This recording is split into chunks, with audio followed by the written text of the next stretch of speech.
Bonjour tout le monde, dans cette vidéo je vais vous expliquer l'utilisation du mot-clé this. Ce mot-clé this sert à référencer dans une méthode l'instance de l'objet en cours d'utilisation, que ce soit dans une méthode ou bien dans un constructeur. This c'est un objet qui est égal à l'instance de l'objet dans lequel il est utilisé. Il peut être utilisé dans différents contextes. Dans cette première vidéo, on va voir l'utilisation du mot-clé this pour différencier entre l'attribut d'instance de la classe, tel que le nom, le prénom, le téléphone, le salaire, et les paramètres des méthodes ou bien des constructeurs. Donc on va commencer par définir un constructeur de la classe personne. Donc la classe personne est identifiée par le nom, le prénom, le téléphone et le salaire. Nous allons rajouter un premier constructeur. Donc constructeur. Ce constructeur-là, il va dans constructeur. Ce constructeur, il va initialiser tous les attributs de la classe personne. Et comme on le connaît, le constructeur avec un modificateur public pour qu'il soit accessible par tout le monde. Et il porte le même nom que la classe, personne, et je mets entre parenthèses les arguments de mon constructeur. Donc les arguments sont comme suit, string, je vais mettre comme variable nom, string, prénom, ensuite int téléphone, et je termine par un double qui représente le salaire de la personne. J'ouvre les accolades. Et je ferme mes accolades. Donc l'opération d'affectation maintenant consiste à faire quoi? De faire le nom égal à nom. Lorsque je fais ça, syntaxiquement c'est correct, c'est comme si vous avez fait A égale à A, donc syntaxiquement c'est correct, mais logiquement ce n'est pas correct. Pourquoi? Parce que le nom, ça ne représentera pas l'attribut d'instance nom de la classe personne, mais ça va représenter tout simplement l'argument que vous avez passé entre parenthèses. Donc c'est comme si c'était la variable la plus proche. Donc ce nom-là, ça ne représente pas l'attribut. Même ce nom-là, ça ne représente pas l'attribut. En fait, ce que vous venez d'écrire ici, c'est comme si vous avez fait ici A, et vous avez fait ici A égale à A. C'est exactement la même chose. Donc, la question qui se pose maintenant, comment on fait la différence entre le nom de l'attribut et le nom de l'argument?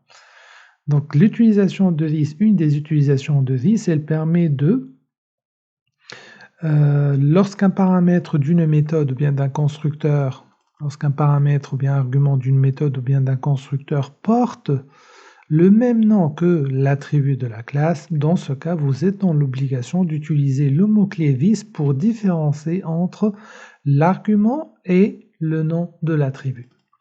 Donc on va utiliser ça. Donc on va mettre maintenant this qui représente l'objet courant, et puisque c'est un objet courant, l'instance courante, on a le droit d'utiliser l'opérateur point. Et regardez qu'est-ce que j'ai ici, j'ai le nom, j'ai le prénom, j'ai le salaire et le téléphone qui sont tous les attributs de la classe personne. Donc je vais mettre this.nom égale à, et je fais nom.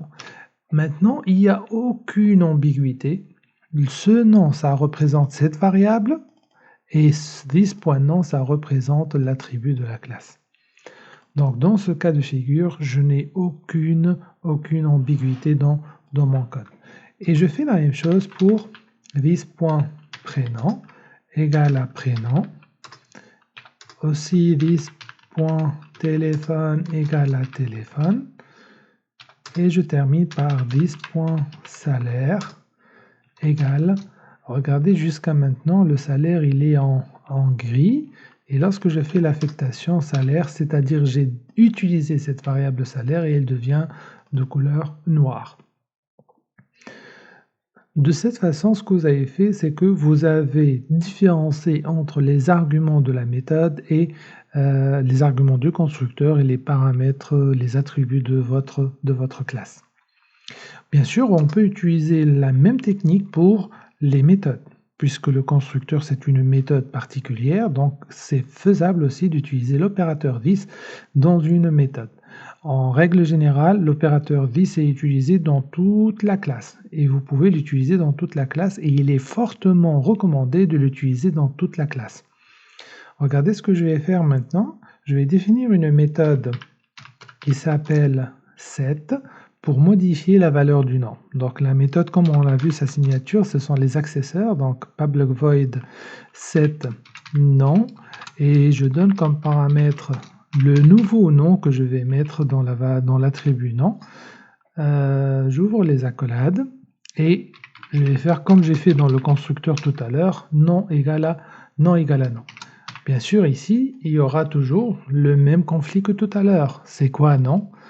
Pour ce cas de figure, lorsque je l'écris de cette façon, le nom, ça représente l'argument. C'est le plus proche. Donc, ça représente l'argument de ma méthode setNom. Pour corriger ça, pour que ce nom référence l'attribut d'instance de la classe, il faut mettre le mot-clé this.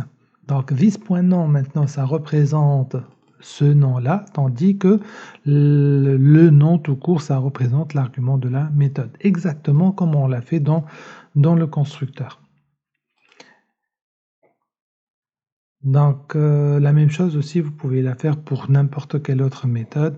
Et cette première utilisation, c'est lorsqu'un paramètre d'une méthode ou bien d'un constructeur cache en portant le même nom un attribut d'instance de la classe. Lorsqu'un argument d'un constructeur ou bien d'une méthode cache en portant le même nom l'attribut de la classe et par conséquent l'attribut d'instance de la classe et par conséquent on est dans l'obligation d'utiliser le this. J'espère que cette vidéo vous a bien montré ou bien expliqué l'utilisation du mot-clé this dans le contexte où vous avez des arguments et des attributs qui sont de même nom. Je vous remercie pour votre attention et on se voit dans la vidéo prochaine pour parler de l'opérateur this avec les constructeurs. Merci beaucoup.